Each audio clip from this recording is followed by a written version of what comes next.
Tapi masalahnya juga di sini adalah ada banyak hadis yang dalam sejarah Islam itu dibuat-buat. Kalau kita baca prinsip dalam sejarah Islam, itu dikatakan ada masa di mana hadis itu dibuat-buat. Sehingga apa? Kita sulit untuk membedakan mana hadis yang benar dan mana hadis yang tidak benar. Makanya kemudian berkembang yang namanya ilmu mustalah hadis, ilmu untuk mengenali mana sebenarnya hadis yang kira-kira tingkatannya itu sahih sampai kemudian tingkatannya itu dhaif, atau tingkatannya kalau dia bersambung sampai ke Rasulullah itu dianggap sebagai hadis yang mutawatir. Kalau dikatakan apakah umat Islam harus menjalankan syariat Islam, hakul yakin, selesai, harus menjalankan. Tapi kalau disuruh dikatakan harus menjalankan satu fikih tertentu, nah itu yang bisa perdebatan. Jangankan jauh-jauh, Muhammadiyah dan NU saja bisa melakukan perdebatan panjang kali lebar soal itu. Rasulullah yang mengatakan ar-rashi wal murtashi finnar, penyuap dan disuap itu sama-sama di neraka. Saya yakin khatam, mau kita pakai peci tidak pakai peci, mau bajunya hitam mau bajunya putih, orang paham dengan itu. Tapi problemnya adalah masih banyak umat Islam yang ketika dicegat polisi nyogok juga. Sederhana, saya nggak usah survei lah, saya nggak usah minta tolong angkat tangan yang pernah nyuap polisi, yang pernah nembak ketika bikin SIM. Saya bercerita ini dengan tidak bermaksud untuk menjelekkan. Dulu, mudah-mudahan insya Allah sudah taubat gitu, saya mengundang seorang ustadz di dalam sebuah penceramah. Dia datang agak terlambat. Saya tanya, kenapa ustadz terlambat? Dia bilang, aduh saya tadi ditilang polisi, tapi alhamdulillah setelah saya kasih 50.000 selesai. Saya dengan seketika itu merasa, ya Allah, ini gimana ini? Bahwa kita mengkritisi negara itu harus dilakukan, bahwa kita mengkritisi yang namanya pemerintahan, aparat itu wajib dilakukan. Tapi pada saat yang sama, maukah kita bercermin bahwa sudahkah ya kita menjadi muslim sebaik-baik muslim?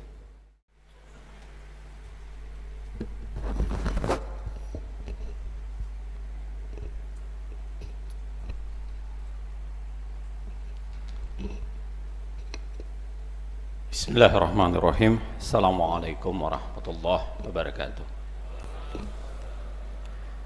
Alhamdulillahi rabbil alamin, wabihi nasta'in wa ala umurid dunya waddin. Asyhadu an la ilaha illallah wa asyhadu anna Muhammadar Rasulullah. Allahumma shalli ala Muhammad wa ali Muhammad. Ibu bapak sekalian, alhamdulillah kita memasuki hari ke-6 di bulan Ramadan. Hari ke-6 ini awalan, tapi biasanya ini menjadi pelecut kita untuk masuk ke putaran kedua, kira-kira di 10 hari yang kedua. Yang kedua, saya pikir khutbah harusnya tidak terlalu lama. Hal yang kedua yang ingin saya sampaikan, bahwa saya diminta secara khusus oleh panitia untuk menyampaikan sesuatu yang mungkin saya pahami, yang mungkin menjadi latar belakang apa yang biasanya saya pelajari di Fakultas Hukum Universitas Gadjah Mada. Tapi kali ini temanya itu disampaikan ke saya, kira-kira bicara soal hukum syariah, bagaimana meletakkan hukum syariah dalam konteks negara ya. Apa yang saya bincangkan ini pasti adalah cara pandang saya, bisa jadi berbeda, tapi inilah yang saya bayangkan sebagai bagian dari konsep meletakkan syariah di dalam prinsip Negara Kesatuan Republik Indonesia.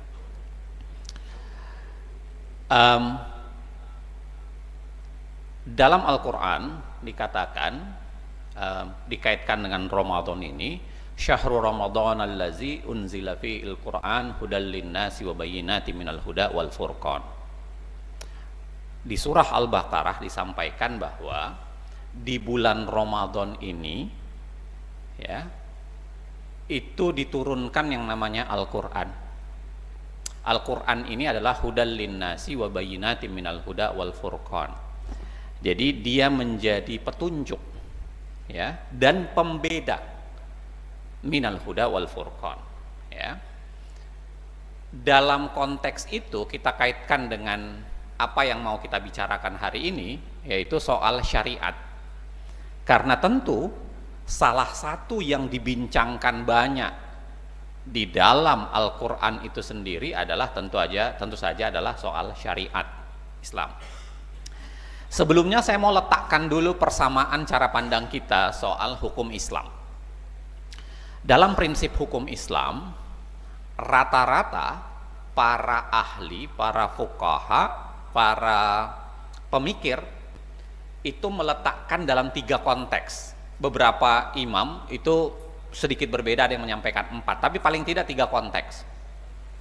Yang pertama, hukum Islam itu disebut dengan syariat.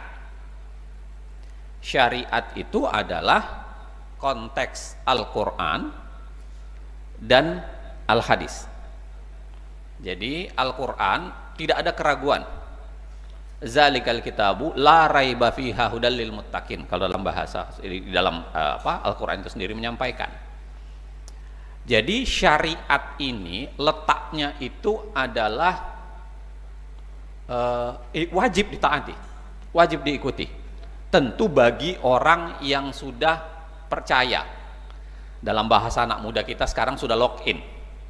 Ya, sudah lock in ke dalam Islam, maka salah satu turunannya adalah dia harus mengimani. Ya, dia harus mempercayai yang namanya Al-Qur'an, bahwa zalikal kitabul la raiba fihi hudal lil muttaqin. Tapi pada saat yang sama, yang namanya Al-Qur'an itu tidak diturunkan dalam konteks yang tanpa perdebatan. Karena ayat-ayat dalam Al-Qur'an itu ada yang bentuknya muhkamat, ada yang mutasyabihat, ada yang jelas ya, misalnya berbakti beriman kepada Allah, beriman kepada Rasulullah, berbakti kepada orang tua, itu hakul yakin kita. Tidak ada perdebatan di dalamnya. Nggak ada tuh, nggak perlu lagi kita bertanya apa sih hukumnya berbakti pada orang tua, karena itu sudah kewajiban. Ya. Nah, tetapi ketika menerjemahkan itu butuh pandangan, karena konteks tertentu di dalam Al-Qur'an itu membutuhkan cara pandang. Ya. Itu yang pertama. Yang kedua, kalau kita mau bicara selain Al-Qur'an, hadis. Al-Hadis itu sendiri saya kira banyak sekali terjemahannya, banyak sekali catatannya, bahwa hadis itu adalah ya perkataan apa yang disampaikan Rasulullah, apa yang dilakukan Rasul. Kadang paling ada yang melebarkannya, kira-kira ya sahabat melakukannya lalu kemudian Rasulullah tidak menegur dan lain-lain sebagainya. Tapi masalahnya juga di sini adalah ada banyak hadis yang dalam sejarah Islam itu dibuat-buat. Kalau kita baca prinsip dalam sejarah Islam, itu dikatakan ada masa di mana hadis itu dibuat-buat.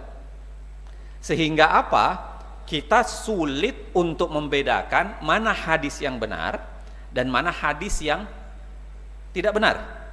Makanya kemudian berkembang yang namanya ilmu mustalah hadis, ilmu untuk mengenali mana sebenarnya hadis yang kira-kira tingkatannya itu sahih, sampai kemudian tingkatannya itu dhaif, atau tingkatannya kalau dia bersambung sampai ke Rasulullah itu dianggap sebagai hadis yang mutawatir.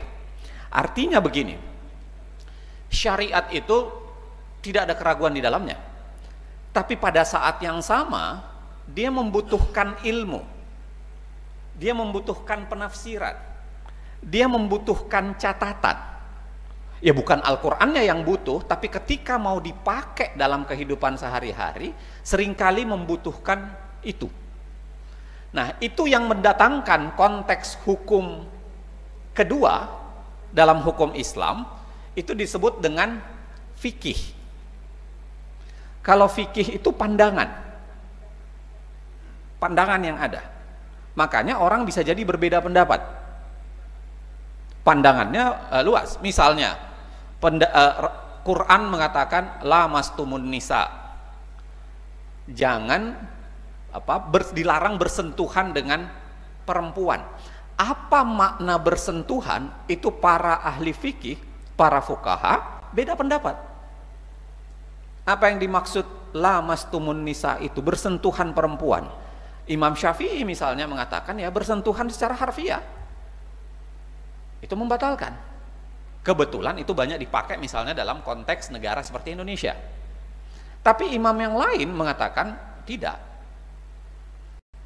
Bersentuhan itu ya diibaratkan dengan misalnya, mohon maaf, bersetubuh. Jadi yang membatalkan itu tidak, dengan berbagai dalil yang dibangun. Ya. Nah, dari fikih ini ada semacam perbedaan. Untuk menyelesaikan perbedaan itu masuk ke rezim yang ketiga dari prinsip hukum Islam yang disebut dengan fatwa. Itu rezim hukum ketiga dalam prinsip hukum Islam. Jadi dari fikih itu ketika mau dituangkan ke dalam hukum Islam yang akan dipakai dalam kehidupan sehari-hari, maka dia dilakukan secara fatwa. Apalagi bagi negara-negara yang memang mengenal konsep fatwa. Misalnya negara-negara Islam, misalnya Tunisia, ada muftinya. Mesir misalnya ada muftinya. Fatwa itu menjadi semacam konversi dari fikih menjadi hukum Islam. Ya. Nah, maka kalau Anda tanyakan kepada kita semua, kita tanyakan, apakah beda dengan antara fikih dengan hukum? Ya beda. Fikih itu masih lebih bersifat pandangan. Dia lebih bersifat luas. Pandangan, pendapat yang itu ragamnya bisa menjadi banyak. Tetapi hukum itu sudah berisi larangan, ya, anjuran. Maka harus ada kerja yang tidak sederhana untuk mengkonversi dari fikih menjadi hukum yang akan dipakai. Kira-kira begitu ya. Jadi kalau kita mau lihat tingkatannya yang dimaksud hukum dalam pengertian hukum Islam. Nah, itu sebabnya ketika orang berbicara misalnya soal kenapa syariat Islam tidak dipakai dalam sebuah negara, nah karena ada perbedaan membaca syariat ketika diturunkan dalam bentuk fikih dan diturunkan dalam bentuk pendapat atau kemudian fatwa ulama. Ada perbedaan. Itu sebabnya begini. Kalau dikatakan apakah umat Islam harus menjalankan syariat Islam, hakul yakin, selesai, harus menjalankan. Tapi kalau disuruh dikatakan harus menjalankan satu fikih tertentu, nah itu yang bisa perdebatan. Jangankan jauh-jauh, Muhammadiyah dan NU saja bisa melakukan perdebatan panjang, kali lebar soal itu. Karena beda memahami, beda menjatuhkan atau beda melakukan penafsiran. Dalam hukum memang biasanya yang berkembang itu adalah metode tafsir, dan itu sudah berasal dari lama. Ya, semenjak Tuhan Allah Subhanahu wa taala atau Tuhan menurunkan yang namanya kitab, ya, kitab, maka prinsip penafsiran itu mulai berkembang. sampai model-model penafsiran sekarang yang bersifat hermeneutis, kemudian ada penafsiran tekstual, ada tematis dan lain-lain sebagainya. Nah, balik ke soalan itu sebabnya ketika ditanyakan secara filosofi, apakah sebuah hukum Islam itu harus berlaku di dalam sebuah negara, sampai sekarang itu ada dua pandangan berbeda. Ada pandangan kaum yang disebut dengan kaum substansialis. Substansialis ini adalah kita setuju hukum Islam, tapi yang paling penting adalah pokok-pokoknya. Jangan kita berdebat di yang rantingnya. Jadi substansialis itu kira-kira mengatakan ya tidak perlu secara formal kita menganut hukum Islam, tapi paling tidak hukum yang ada itu dijiwai dengan semangat Islam. Hukum yang ada itu tidak berlawanan dengan prinsip hukum Islam. Itu yang penting. Itu bagi kaum substansialis yang melihat bahwa yang paling penting adalah substansinya. Ya, makanya ada banyak tuh riset-riset yang berkembang soal bagaimana melihat negara yang paling Islami.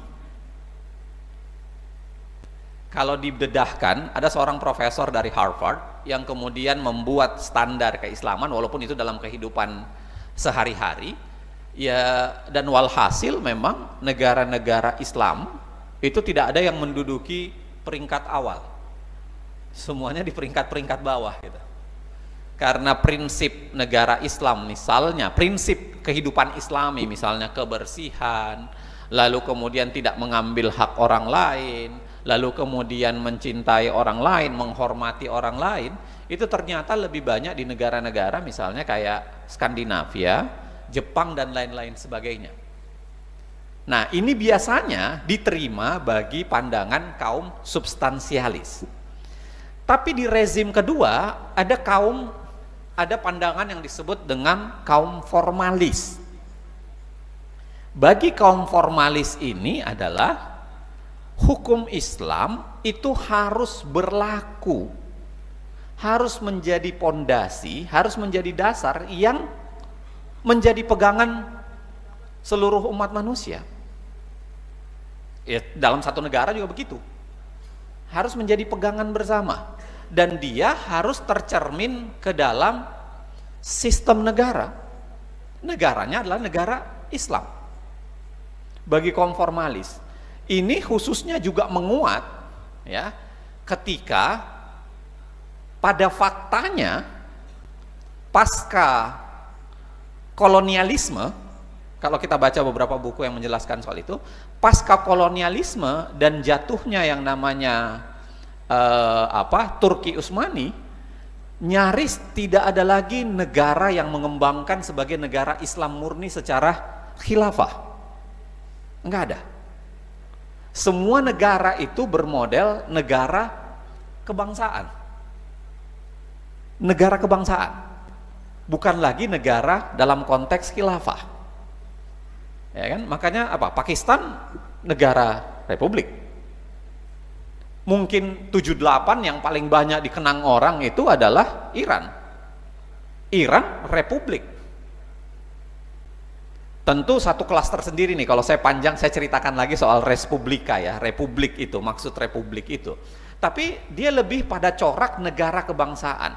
Dan itu melahirkan pandangan-pandangan kaum formalis, menguatkan kaum formalis untuk mengatakan kita harus balik ke bentuk negara yang betul-betul Islam sebagai corak utamanya. Ini yang disebut dengan gerakan pan-islamisme. Ada siapa? Jamaluddin Al-Afghani di situ, murid-muridnya Rashid Ridho dan lain-lain sebagainya, yang kemudian mendorong ke arah lebih formalistik. Saya biasanya dikasih waktu berapa menit nih? Karena saya sudah memakan waktu 17-18 menit. Biasanya ceramah di sini berapa menit? Kalau boleh tahu? Hah? Jangan juga lah, Anda harus pulang lalu kemudian menyiapkan sahur dan lain-lain sebagainya. Saya izin ya sekitar 5-10 menit lagi, mohon maaf. Jadi mudah-mudahan nanti imamnya mau mempersingkat sedikit barangkali bacaannya, ya kan, supaya Anda kemudian masih bisa tegak gitu, tidak dalam konteks mengantuk gitu ya. Nah, saya lanjutkan ya. Makanya kenapa tidak mudah untuk mengkonversi dari syariat ke dalam fikih dan ke dalam hukum Islam yang ditetapkan untuk menjadi standar? Karena tidak sederhana. Dia membutuhkan banyak kemampuan. Dia membutuhkan banyak kapasitas. Sebab kalau kita menerjemahkan sebuah ayat dengan letterleh saja, bisa jadi insya Allah tersesat. Karena semua ayat itu ada konteksnya, ada asbabun nuzulnya, sebab-sebab diturunkannya ayat tersebut. Ada, misalnya yang banyak disebutkan, yang sering juga kadang-kadang disebutkan secara serampangan itu misalnya adalah mengatakan wa man lam yahkum bima anzalallahu faulaika humul kafirun. Wa man lam yahkum bima anzalallahu di surah An-Nisa itu yang diulang berkali-kali dalam 3 ayat yang hampir berdekatan. Wa ulaika humuz zalimun. Wa man lam yahkum bima anzalallahu faulaika humul kafirun. Yang gitu-gitu ada 3 diulang. Ya, fasik, kafir dan zalim. Nah, padahal kalau kita membaca banyak terjemahan soal itu bukan dalam konteks kehidupan sehari-hari, tapi itu dalam konteks yang berbeda ya, itu konteks yang berbeda. Itu sebabnya kenapa mengkonversi dari ayat menjadi fikih lalu kemudian menjadi hukum Islam itu bukan hal yang sederhana. Saya kasih contoh lagi, misalnya innal ladzina amanu wal ladzina hadu wan nasara man amana billahi wal yaumil akhir falahum ajruhum inda rabbihim wala khaufun alaihim wala hum yahzanun. Ya kan? Kalau Anda dengan mudah mengatakan innal ladzina amanu, orang beriman, hadu, Yahudi itu, wan nasara man amana billahi, sepanjang dia beriman kepada Allah, falahum ajruhum inda rabbihim wala khaufun alaihim wala hum yahzanun. Lalu kalau Anda simpulkan bahwa Yahudi itu dilindungi oleh Allah, ya Israel misalnya, dalam bayangan Anda Israel itu ya sesat jadinya. Itulah butuh kemampuan keilmuan untuk menerjemahkan apa yang dimaksud dengan hadu. Apakah persis sama dengan Israel saat ini misalnya ya? Nah, ala kulli hal saya mau bilang begini sebenarnya, ibu bapak sekalian, kalau ditanyakan ke saya, dan ini tentu saja orang boleh beda pendapat, apakah kita lebih memilih konsep formalisme dibanding substansialisme? Saya kira panggilan terdekat kita itu adalah substansialisme. Panggilan terdekat kita. Karena kalau kita paksakan melompat langsung ke arah formalisme, pertentangannya akan banyak. Akan banyak. Apalagi memang kita harus akui firqah di dalam Islam itu cukup lumayan besar. Pandangan itu berbeda, dan kita sudah mewarisi tradisi di mana pandangan berbeda itu seringkali menjadi khilaf di antara kita. Nah, makanya kenapa kita harus mendorong ke arah substansialis paling tidak ya, dan kita harus pakai dalam standar kita dalam kehidupan sehari-hari paling tidak. Ibu dan bapak sekalian, pernahkah kita mulai di dalam hati menyamakan antara apa yang kita pikirkan, apa yang kita lakukan, dan apa yang kita yakini? Saya yakin umat Islam di sini semua paham tuh hadis Rasulullah yang mengatakan ar-rashi wal murtashi finnar. Penyuap dan disuap itu sama-sama di neraka. Saya yakin khatam. Mau kita pakai peci, tidak pakai peci, mau bajunya hitam, mau bajunya putih, orang paham dengan itu. Tapi problemnya adalah masih banyak umat Islam yang ketika dicegat polisi nyogok juga. Ngasih 50 ribu, ngasih 100 ribu. Itu problem kita.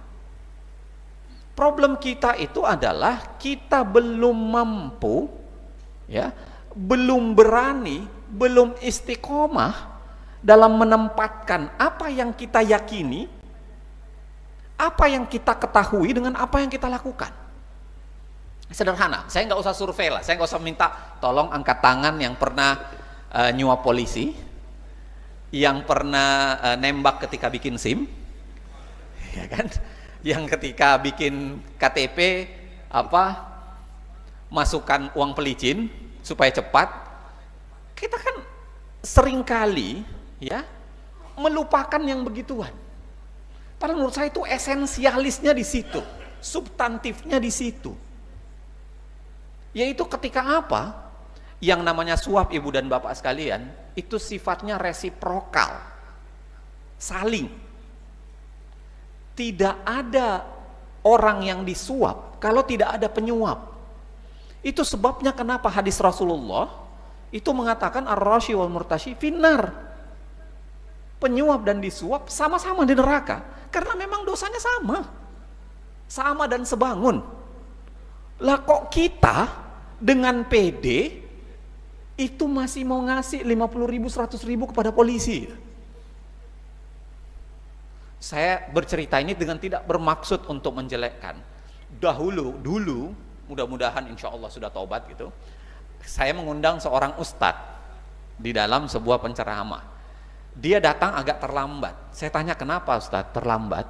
Dia bilang, aduh saya tadi ditilang polisi, tapi alhamdulillah setelah saya kasih 50 ribu selesai.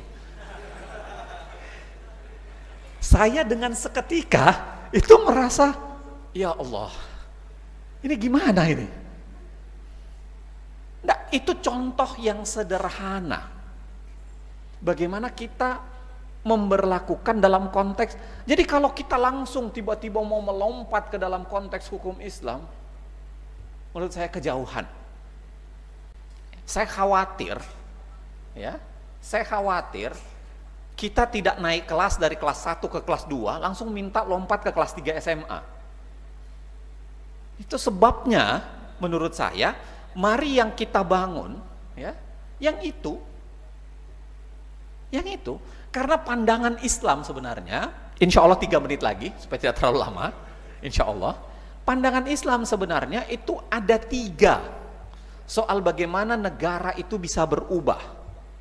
Pandangan yang pertama itu misalnya pandangan yang melihat perubahan negara, konsep kepemimpinan negara itu di imamnya, di leadershipnya. Kalau kita mendapatkan imam yang baik, itu akan baik sebuah negara.